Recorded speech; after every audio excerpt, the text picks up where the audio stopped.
औज़ुबिल्लाहि मिनश्शैतानिर्रजीम बिस्मिल्लाहिर्रहमानिर्रहीम रब्बि इश्रह ली सदरी व यस्सिर ली अमरी वाहलुल उक़्दतम मिन लिसानी यफ़क़हू क़ौली।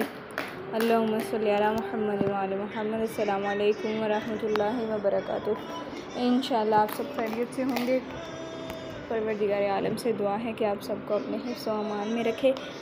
हमारा जो आज का मौजू है, हम चूँकि नजासात पढ़ रहे हैं तो उसमें हमने आज जो टॉपिक करना है वो है खून। ठीक है।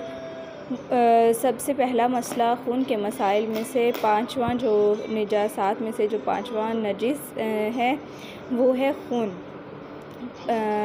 इसमें सबसे पहले वो कह रहे हैं कि जो खून जो इंसान से और हर उस हैवान से बाहर निकले जो रग जहिंदा, यानी ऐसा खून कि अगर इसकी रग काटी जाए तो इससे खून उछल कर निकलता हो तो वो खून क्या है? नजिस है। बस ऐसे जानवर मसलन जिस तरह से मछली हो गई या मच्छर हो गया, उसका खून उछल कर नहीं निकलता, उसका खून पाक है। बाकी इंसान और हैवान जो कि खून जहिंदा रखता हो वो उसका खून क्या है? नजिस है। उसके बाद जो अगला मसला है उसमें कहते हैं कि जिन जानवरों का गोश्त जो है वो हलाल है, अगर इन्हें शरई तरीके से ज़िबाह किया जाए और जितनी मिक़दार में यानी ज़रूरी होता है कि उसका खून ख़ारिज हो, ज़रूरी मिक़दार में इसका खून ख़ारिज हो जाए तो जो खून बदन में बाकी रह जाएगा वो पाक होगा। ठीक है। लेकिन अगर निकलने वाला खून जानवर के सांस लेने या इसका सर बुलंद जगह पर होने की वजह से बदन में पलट जाए तो वो नजिस होगा। देखिए, इसमें कह रहे हैं कि जब हम एक जानवर को शरई तरीके से ज़िबह करते हैं तो उससे हम देखते भी हैं कि उसको थोड़ी देर छोड़ दिया जाता है, ताकि सीधा लेटाकर उसको छोड़ दिया जाता है ताकि उसका वो जो सारा खून है वो बाहर निकल जाए, और जो उसके बाद उसमें खून रह जाता है वो खून क्या होता है? वो पाक होता है। ठीक है।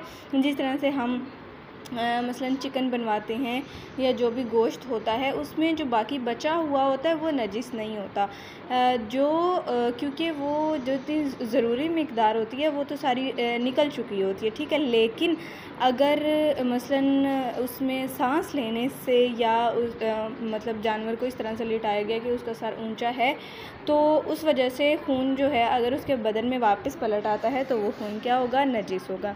जिस अंडे की जर्दी में खून का ज़र्रा मौजूद हो, एहतियात मुस्तहब है कि इस जर्दी से क्या किया जाए? परहेज़ किया जाए। वो खून जो बाज़ औक़ात दूध दुहते हुए नज़र आता है नजिस है और दूध को भी नजिस कर देता है। बाज़ औक़ात क्या होता है कि वो किसी बीमारी की वजह से जब दूध दोहा जाता है तो उस वक्त वो दूध के साथ ब्लड भी आने लग जाता है, या कोई ज़ख़म होने की वजह से इस तरह से, तो कहते हैं कि जो ब्लड वो आएगा खून दूध में, वो दूध को भी नजिस कर देगा और ख़ुद भी वो नजिस होगा। अगर दांतों की रेखों से निकलने वाला खून लाबे दहन से मखलूत हो जाने पर ख़त्म हो जाए तो इस लाबे दहन से परहेज़ लाजिम नहीं। मसलन हम कहते हैं ना कि इंसान का खून जो है वो नजिस है, तो कह रहे हैं कि अगर जो है वो इंसान मसलन जो दांतों में से खून निकलने लग जाता है वो इतना कम है कि वो हमारे लाबे दहन से मखलूत हो गया है तो उसमें कोई हर्ज नहीं है, यानी वो नजिस शुमार नहीं होगा। वो खून चोट लगने की वजह से नाखून या खाल के नीचे जम जाए, अगर इसकी शक्ल ऐसी हो कि लोग इसे खून ना कहें तो वो पाक है, और अगर खून कहें और वो ज़ाहिर हो जाए तो नजिस होगा। ऐसी सूरत में अगर नाखून या खाल में सुराख हो जाए कि खून जो है वो बदन का ज़ाहिरी हिस्सा समझा जा रहा हो और खून को निकाल कर वज़ू या गुस्ल के लिए इस मकाम का पाक करना बहुत ज़्यादा तकलीफ़ का बायस हो तो ज़रूरी है कि तयम्मुम कर ले। ठीक है। बता रहे हैं कि जो खून जो है वो जम जाता है, हम देखते हैं ना कि बाज़ औक़ात क्या है मसलन चोट लगती है तो खून निकलता नहीं है, जम जाता है, तो वो नजिस नहीं होगा। लेकिन अगर उसको हम बाहर ज़ाहिर होता है तो वो क्या है? नजिस होगा। और मसलन जहाँ पर सुराख हो जाता है और खून निकलने लग जाता है तो इतना उसको खून हम निकाल नहीं सकते, बल्कि थोड़ा जमा होता है, थोड़ा निकल रहा होता है। लेकिन अगर उस सारे को निकालना अज़ियत का बाइस हो रहा हो तो वहाँ पर हम तयम्मुम करेंगे। ठीक हो गया। अगर किसी शख्स को ये पता ना चले कि खाल के नीचे जो है खून जम गया या चोट लगने की वजह से गोश्त ने ऐसी शक्ल इख्तियार कर ली है तो वो क्या है, पाक होगा। ठीक है। उसके बाद कहते हैं कि अगर खाल में उबालने के वक्त खाने में उबालने के वक्त खून का एक ज़र्रा भी इसमें गिर जाए तो सारे का सारा खाना और बर्तन एहतियात लाजिम की बिना पर क्या हो जाएगा, नजिस हो जाएगा। और वो चाहे जितना भी उबल जाए, हरारत जितनी भी हो, आग जितनी भी हो, वो उससे पाक नहीं होगा। ठीक हो गया। वो ज़र्द मवाद, ठीक है, जो ज़ख़म की हालत बेहतर होने पर इसके चारों तरफ पैदा हो जाता है, जिसको पीप भी कहा जाता है। इसके मुतालिक अगर ये मालूम ना हो कि इसमें खून मिला हुआ है तो वो क्या होगा, पाक होगा। लेकिन हमें यकीन हो कि इसमें खून मिला हुआ है तो ज़ाहिर बात है फिर तो वो नजिस ही शुमार होगा। कुत्ता और सूअर जो है वो नजिस हैं, हत्ता कि इनके बाल, हड्डियाँ, इनके पंजे, नाखून और ये जो भी रतूबत ख़ारिज करते हैं वो भी नजिस हैं, ये आइन नजिस है।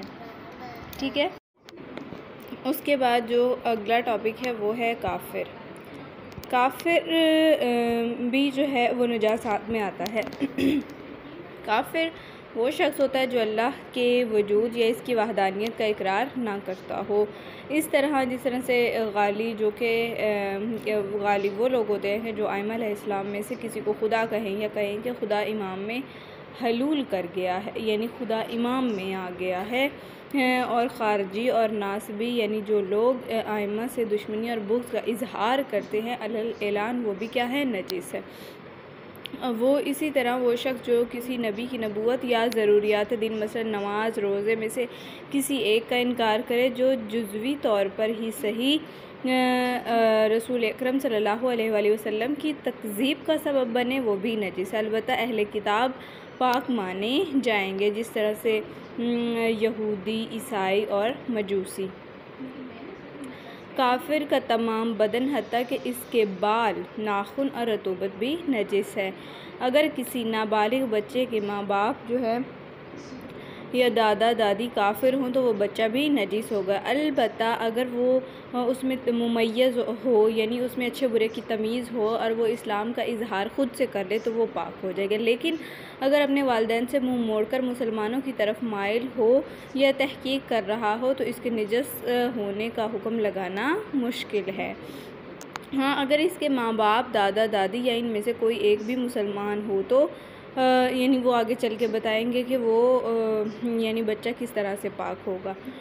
अगर किसी शख्स के मुतल्लिक़ ये इल्म ना हो कि मुसलमान है या नहीं और कोई अलामत इसके मुसलमान होने की ना हो तो वो पाक समझा जाएगा, लेकिन इस पर इस्लाम के दूसरे अहकामात का इतलाक़ नहीं होगा। मसलन वो मुसलमान औरत से शादी नहीं कर सकता, ज़रूरी है कि इसे मुसलमानों के कब्रिस्तान में भी दफन ना किया जाए। जो शख्स 12 इमामों में से किसी एक को भी दुश्मनी की बिना पर गाली दे तो वो क्या होगा, नजिस होगा। ठीक है।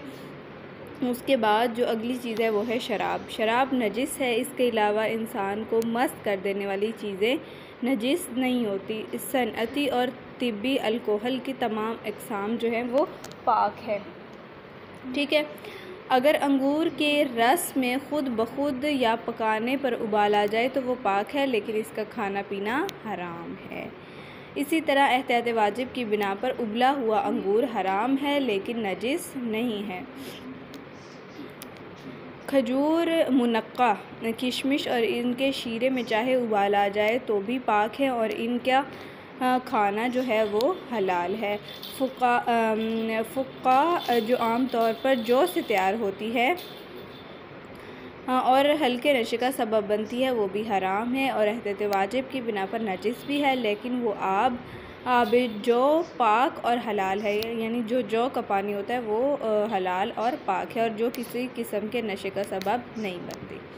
यहाँ तक इंशाल्लाह काफ़ी है। इंशाल्लाह आगे जो है हमारा नजासात का थोड़ा ही रह गया, वो हम मुकम्मल करके फिर उसकी तकसीम बंदी और बाकी सारा इंशाल्लाह आगे करेंगे। ठीक हो गया।